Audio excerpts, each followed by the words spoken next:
เนาะน้องสอนว่าคือหิวคู่หิวยังไม่ใช่นี่ตักน้ตักน้ำโดย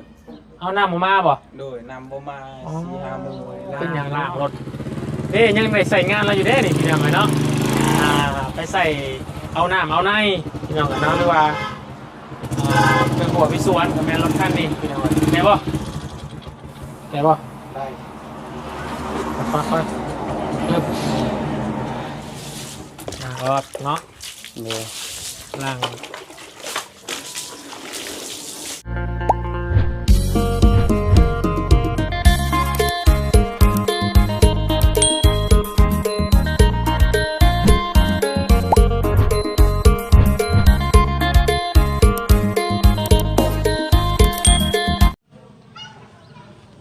บ้านในพี่น้องนะเปิดคลิปเปิดภาพออกมาท้องฟ้ามื่อนี้กับสว่างสวัยต่างจากเมื่อวานเด้อมื่อนี้พี่น้องเด้อเนาะ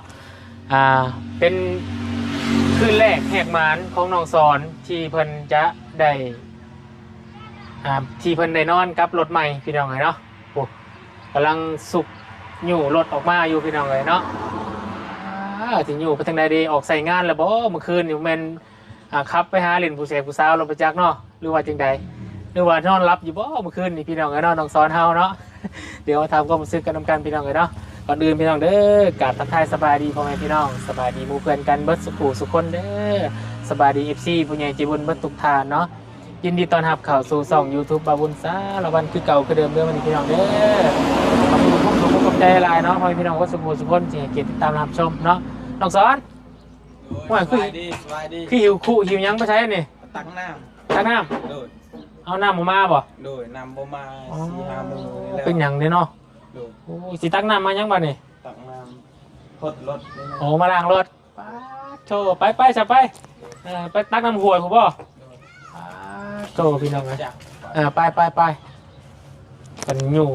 รถใหม่ออกมาพี่น้องเพื่อจะมาล่างเนาะบ่ให้ขี้ฝุ่นขี้เฟื่อยจับจักดีเลยน้องทรายเฮานี่พี่น้องเลยงามพี่น้องเลยเนาะสีสันเพิ่นกับโตเข้ากับเพื่อนใหม่แล้วก็ไว้ง่ายเข้ากับสถานที่เนาะเพื่อนซ่านพี่น้องเลยเนาะของน้ำก็มี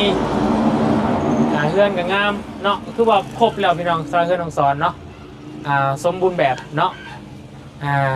มีเพื่อนงามของน้ำของครัวแล้วก็รถใหม่อีกบ้านนี้พี่น้องเลยเนาะยังขาดอย่างเดียวก็คือ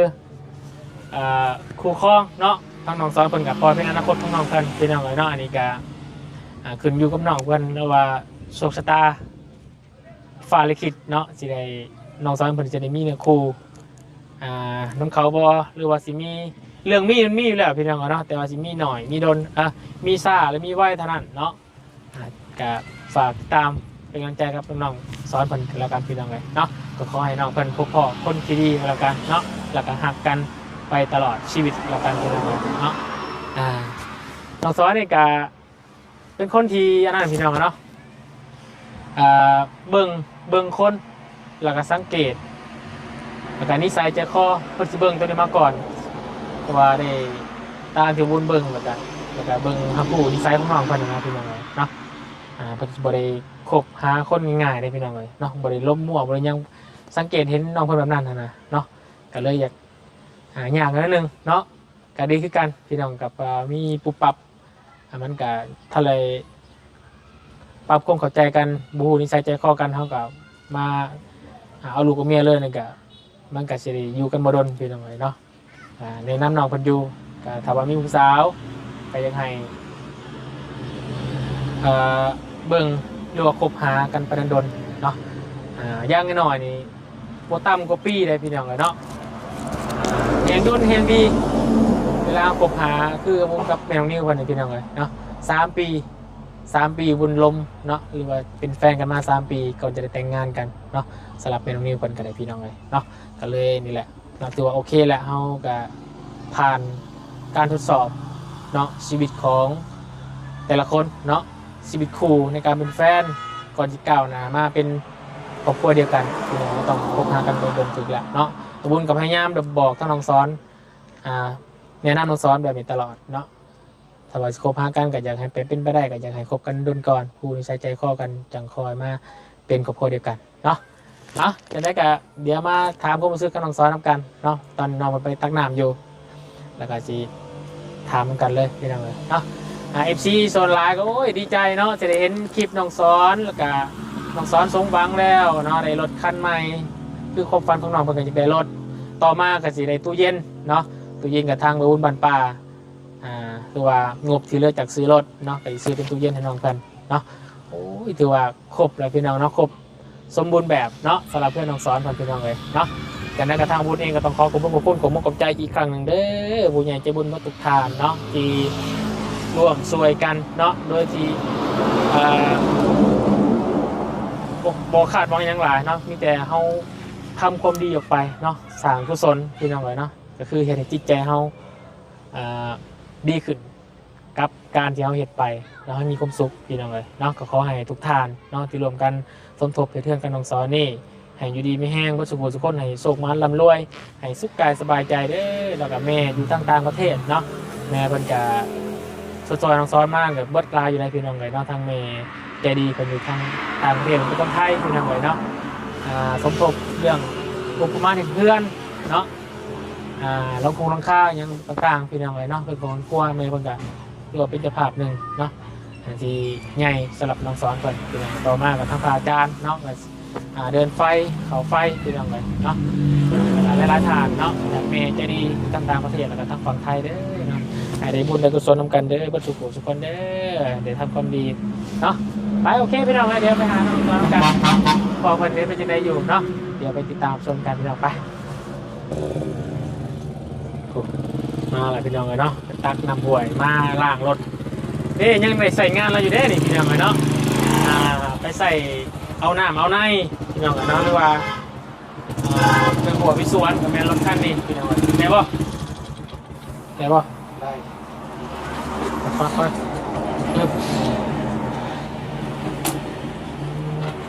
ตรงนี้ความสามารถเฉพาะตัวเลยพี่น้องขับรถคันนี้เนาะขาขับก็ต้องเอาเล็กตั้งหากขาตั้ง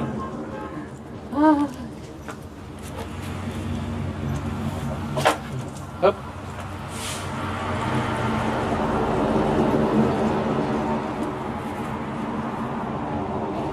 ผูกขั้นนั้นแล้วอย่าลืมผูกขั้นนี้เด้อผูกพร้อมกันเลยผูกพร้อมติดกันเพราะว่าอย่าเพิ่นหน่อยใจได้คนได้ไม่ลืมเก่าได้เนาะเพิ่นอยู่ของเฮาที่เดินแม่นได้ไม่บ่ลืมเก่าได้พี่น้องน้ำตักในมาลำบากพี่น้องน้ำปลาบ่มาหามื้อแล้วว่าซั่น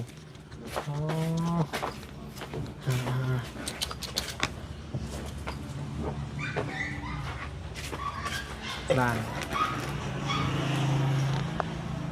ชาบ้านคอยถ้าเพิ่นสิฮับรถใหม่มันมีน้ำขี้หมิ่นน้ำหอมได้น้ำอบน้ำหอมบ่ได้มียามียาบ่อยู่หาวครับ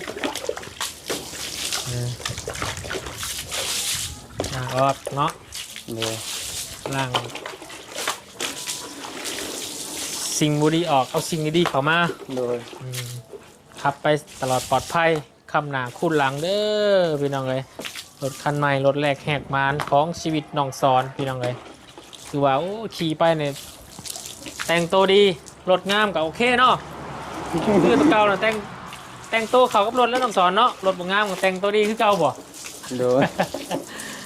ไปใส่มาใส่ก็ต้องอายคนแล้วบ้านนี้พี่น้องไอ้น้องคนก็ได้คือว่าสุดตัวนี้แหละพี่น้องเนาะโดยล่างออกมันต้องอายไพ่เฮามีรถแบบใดเฮาก็ขี่สำนั้นถ้าเขาซื้อให้ดีใจลายแล้วเฮามีรถธรรมดาขี่ธรรมดาไปไปคิดหยังดอกส่วนหมู่อายคอยบ่อายดอกคอยบ่มีคอยอายก็คอยไปใส่ก็บ่ได้ก็คอยบ่มีรถเด้โดยส่วนหมู่คอยชวนไปบนดองโอ้ยไปสิขี่รถอีห่างวะเจ็บก้นเนาะแม่นเจ็บก้นอายอยากขี่วะจะน้อยผู้สาวเห็นอายลีเฮาเอาอายก็ย่าเฮาบ่มีเฮาผู้สาวบ่กล้าขี่นำเลยเนาะโดยผู้สาวบ่ได้อายอีกอันนี้แหละบ่น้องสอนบททดสอบของผู้สาว ถ้าผู้สาวคนใดกล้าขึ้นรถน้ำเจ้าคันนั้นแม่นแล้ว โดย คนนั้นมันเขาวาย โดย เขาพร้อมจะเดินไปพร้อมเจ้าได้ฮะ โดย อันคือบททดสอบ บันดงมันไปบริยานเห็นคือมือนั้นนะ อืม เขาไปซื้อนั่นอยู่บันดงเขาบริอายบริยัง โดย ทำซาอันผู้ชายนี่สิอายยานผู้ชาวเห็นโอ้ยเฮาบ่มีก็ยานผู้ชาวเห็นคือกันเห็นก็เห็นละเฮาบ่มีให้ก็เห็นละ เป็นยังไงเมื่อคืนนี่นอนรับฟันดีอยู่บ่ โดยนอนรับฟันดีอยู่ ยังไม่ได้ออกไปทางไหนที่เมื่อคืนนี่ บ่ นอนอยู่เรือนเนาะ โดย เดี๋ยวว่าออกได้รถใหม่แล้วขับออกไปแล้วยังเนาะ โดยยังบ่ได้ไปใช้ เฮ็ดวิธีไต่ตองคักแน่แล้วเนาะจังคอยขับขี่เพิ่นก็ได้ โดย ผู้แค้นหับเพื่อนเนาะให้พ่อให้แม่หรือว่าผู้เป็นพ่อเจ้าอยู่แล้ว โดย มีพระคุณอันสูงส่งเนาะก็คือคุณพ่อแมวมีกับมีแต่พ่ออยู่แล้วพี่น้องเอ้ยเนาะครับ โดย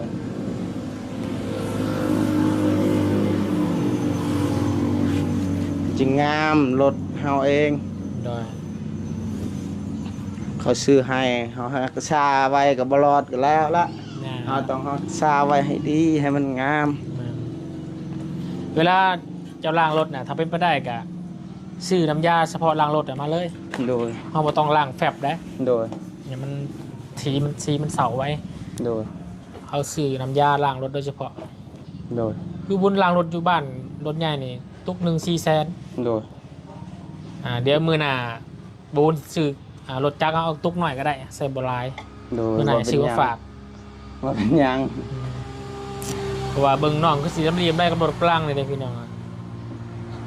จังแรกมันยังใหม่เนาะ โดย เออ โอ้ยบ่ให้มันก้าวแหละขี่รถนั่นก่อน อืมว้ายเสียเงินซื้อเหล็กทั้งรถมันขึ้นแพงพี่น้องเลย ซื้อ12ออก22พี่น้องเลยเนาะ เชี่ยวเนาะ เสียวน้อยเดียวแต้มเดียวพอซื้อ12เนี่ยมันออก22 อืม ไหนซื้อขึ้นซื้อลงก็ดีเนาะ โดย เสียดายจะจอดโอ้เงาอ่ะพี่น้องขนาดบริล่างใส่น้ำยาได้นี่บุแล้วออกยำออกไปลุยกีตอกกีต้มกีฝุ่นบุแล้วยังจะคอยล้างน้ำยามันจะเงา โดย เริ่มรถเบาเคยหลายคนบรบัตตลอดได้เคยหลายคนก็ได้ โดย รถปั่นไหม้ตลอดเขาคากระตีนมันเนาะตีมใหญ่ดีแต่ ครับ เนาะ อืมมันสูงเด้อ ใหญ่ดี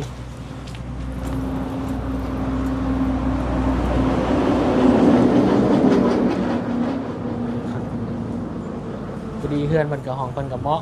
เนาะเอารถเอาล่างเขาอยู่ได้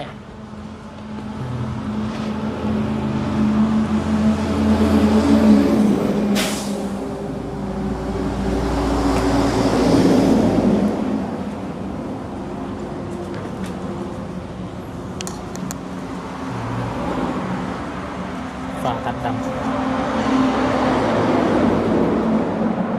ขัดนะน้ำมันลีนนี่คนบอกว่าจะรถจักรนี่จักเดือนเนาะอยากจักกิโลเนาะ โดย วุ้นกับบริภูคือกันนะพี่น้องยังหอดโลเลยพี่น้องเลยยังหอดต้องบริคีไปใส่เดียววันนี้เนาะ โดย เบิ่งเป็นตัวเข้มไหมคู่ว่าน้องซ้อนไปหรือบ่ไปพี่น้องนะเข้มไหมบริขึ้นเลย00เนี่ย อืม แต่ว่าผู้ว่าสิไปหรือไปเอาเบิ่งเข้มไหมนี่ที่น้องซ้อนบริตัวเด้อพี่น้องเด้อบริคีไปทางใดเลยเมื่อคืนนี่ถ้าว่าญาติน้องซ้อนตัวบริไปทางใดนี่มันเข้มไหมมันจะขึ้นพี่น้องนะเข้มไหมมาอยู่บนเก่า โดย ขึ้นแต่10ตัวนี้10 เมตรหนึ่ง ชิดแมทขี่บอลนี่เด้อ ขี่วันนี้ไปนี่ดีละเนาะน้องซ้อนเลยเอามาทำให้แล้วเนาะรถคันนี้เพื่อสิได้นี่เก็บเงินนี่17 ล้านนี่ถ้าน้องคิดว่าจักปีไม่ใช่ไร 3 ปี 4 ปีพุ่นกับบ่ได้ชื่อดอกหมดเสียค่าน้ำค่าไฟซื้อข้าวกินดิ มันบ่ได้เป็นก่อนเนาะเฮา อืม ปีหนึ่งได้มันเท่าใดล่ะเพื่อซื้อมาเก็บซื้อหันซื้อนี่ซื้อข้าวอีกเนาะ โดยก็ซื้อปิ้งนอกอีก อืม กินคันบ่มีก็สิเอาหยังอีกกินตัวเสียเมียนเงินนั้น แม่นแล้ว ตุกขายมันได้6 ล้าน 7 ล้านเยอะจะจักสิปิ้งนัวปีหนึง ซื้อข้าวซื้อน้ำอีกเนาะ โดย อืม เอาไว้เสียค่าน้ำค่าไฟเนี่ยเดี๋ยวนี้มีแล้วเขาเฮ็ดให้เฮาสบายแล้วค่าน้ำค่าไฟให้เฮาสบายเองละถ้าเฮาบ่ได้เสียมันก็คือเก่าหั่นละใครดอกซื้อรถมายำโมเมนต์ยำฝนโดยมันจะบ่เปื้อนง่าย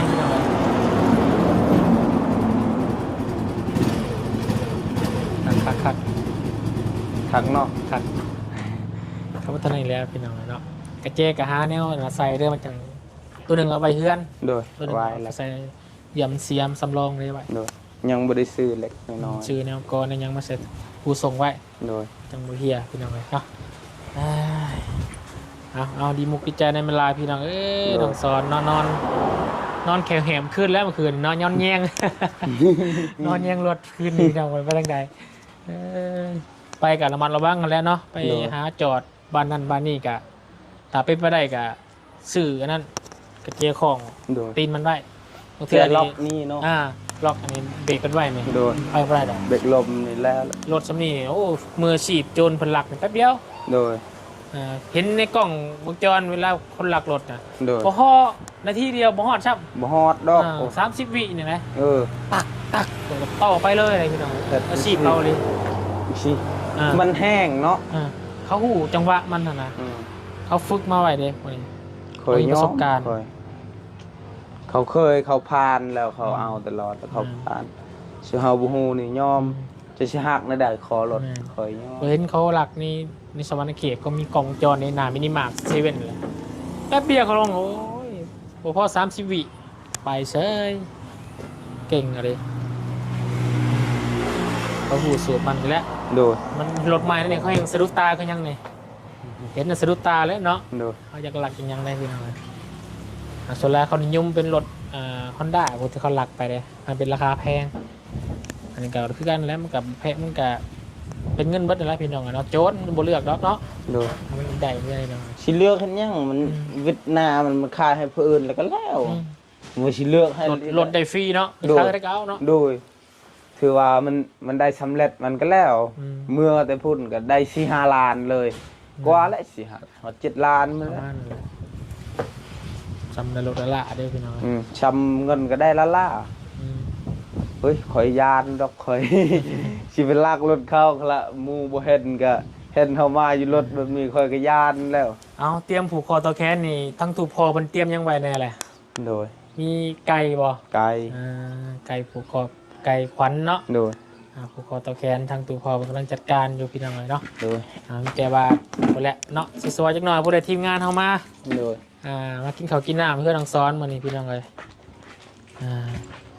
ส่วนรถเจาะน้ำทั้งเพื่อนทั้งพวกกับเพิ่นนัดบุญวันเสาร์พี่น้องเลยเนาะวันเสาร์กับวันอาทิตย์ทางอ้ายเพิ่นส่งขอความเสียงมาแล้วพี่น้องเลยเพิ่นกะงานจะเป็นอะไรที่เพิ่นบ่ได้มาก็เป็นงานเจาะน้ำเพิ่นคนเจาะน้ำเพิ่นทั้งพวกนะพี่น้องเพิ่นทางลุงเพิ่นเสียชีวิตเนาะเดี๋ยวมุดจะอ่านฟังขอความเสียงกันมีค่าและโยมและลุงเสียว่าวันอาทิตย์และวันเสาร์วันอาทิตย์แล้วเราจะได้ว่างกันว่าท่าอะไรก็ท่าเลยท่านท่าบ่ได้ก็มีคนก็หาคนใหม่คนก็ได้หลายเด้องานหนาจังคอยเจอกันเราก็จำเป็นจังได๋ปากพาบ่ได้ลุงเพราะว่าวันอาทิตย์นี่จังเรียกแล้วงานหมดขึ้นเนี่ยสิได้เจ็ดสิ้นแล้วจังคอยไปหางานกันว่าทางเพิ่นท่าใดก็ท่าก่อนกันท่าบ่ได้ก็หาคนใหม่คนก็ได้หลายเด้อกันว่าราคามันเกินของเฮาก็ท่าเฮาก็ได้เพราะว่าเฮา18 ล้านครบสุดกันอ้ายว่ามีคนเฮ็ดก็เฮ็ดก่อนก็ได้กันว่าราคาบ่ไหวก็ท่าเฮาก็ได้ราคาเฮามีแต่18ว่าโอเคเนาะอันนี้แม่นคนเจ้าน้ำพี่น้องเนาะอาจจะวันเสาร์วันอาทิตย์เพิ่นว่างเพราะว่าลูกมันเสียชีวิตเนาะรถเป็ดอีห้างมันมีก็ถึงน้ำบ่ตายเนาะตายคือการตายกันบ่ท่านถึกโดนมันสิบ่ตายนั่นนี่แล้วก็ย่านคันนี้น้อยใจแล้วก็มาฮดล่างพี่น้องเอ้ยโอ้ยืมเจ้าพาเจ้าหาเงินนะครับก็แม่นน้อยเนาะโดยก็คันนี้พี่น้องเอ้ยใครสิปะสิเข็มมันถึงมันสิขี้ลายช้ำได้ก็รถเฮา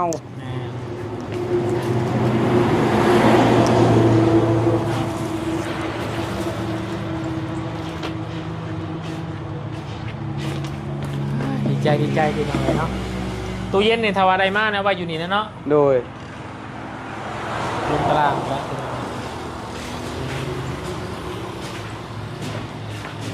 โอเคเนาะ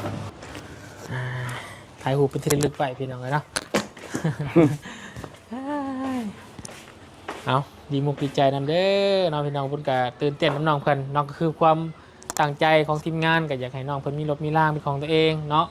แต่ก็บ่คิดว่ามันจะได้ไวปานนี้พี่น้องเลยเนาะก็คือว่าเป็นบุญวาสนาของน้องสอนเนาะก็คือเป็นความดีหลักกับความกตัญญูเด้อที่อาชีพบอกให้น้องฟังที่ว่าเป็นหยังทางผู้ใหญ่ใจบุญถึงซอยน้องสอนมาขนาดนี้ก็คือเป็นความกตัญญูแล้วความดุมันขยันเพียรของน้องนั่นแหละเนาะที่อ้ายคือได้บอกได้สอนน้องไว้นั่นแหละนี่แหละที่ผู้ใหญ่เป็นคนอยากซอยเนาะก็คือความดุความมันอย่างของน้องนั่นแหละความดุของมันของน้องเป็นได้ซอยมาเด้อต้องคิดอย่างไรพี่น้องเลยแต่กายอยากให้น้องสอนเฮ็ดแบบนี้ตลอดไปเนาะเฮ็ดจนพุ่นละจนวัดลมหายใจของเฮาพุ่นแหละเฮาเฮ็ดความดีแม่นแบบนี้มาตลอดเฮ็ดแล้วก็เฮ็ดไปตลอดบ่ให้หยุดในการเฮ็ดดีเนาะโดยโอเคน้องดีใจได้มาหลายเนาะ โดยสบายดีเด้อขอบใจหลายๆ FC ทุกคนที่มาสดมาซอยเด้อแล้วก็ป้าลุงทุกคนที่มาสดมาซอยคอยเด้อที่มาคอมเมนต์ได้คอยได้รถถึงวันนี้ก็ขอบใจหลายๆเด้อขอให้อยู่ดีมีแรงหมดทุกคนเด้อขอให้สุขกายสบายใจเด้อขอให้สุขภาพแข็งแรงเด้อสาธุโอเคเดี๋ยวเตรียมเนาะฝ่ายปลูกรถมีแล้วป่ะมีแล้วเนาะเตรียมใหม่แล้วเนาะโอเคพี่น้องเลยเนาะเอาจะดีมุริแจน้องเพิ่นกำลังกายเกียมเนาะหับขวัญรถใหม่เนาะทางพอเพิ่นกำลังกายเกียมไก่ขวัญเนาะหับรถคันใหม่ของน้องสอนเพิ่นพี่น้องเลยเนาะโอเคสายพี่น้องเนาะสำหรับคลิปนี้ก็จะได้ขออนุญาตจบคลิปลงเพียงเท่านี้ก่อนเนาะพบกันในคลิปหน้าได้พี่น้องเด้อคลิปนี้ขอบคุณขอบใจทางผู้ใหญ่ใจดีปัจจุบันทุกคนที่ให้เกียรติติดตามรับชมแล้วก็เป็นกำลังใจกับประวุฒิสารวัตรตลอดมาแล้วทีมงานวัดสุคนเด้อเนาะขอในบุญใดกุศลนำกันหลายๆสาบุญสากุศลกันได้ไปทางไหนเนาะให้ของพระองค์ท่านจงมีความสุขความเจริญเดินทางไปใส่มาใส่ให้ตลอดปลอดภัยพี่น้องเลยเนาะสำหรับที่นี่ไปแล้วพี่น้องสบายดี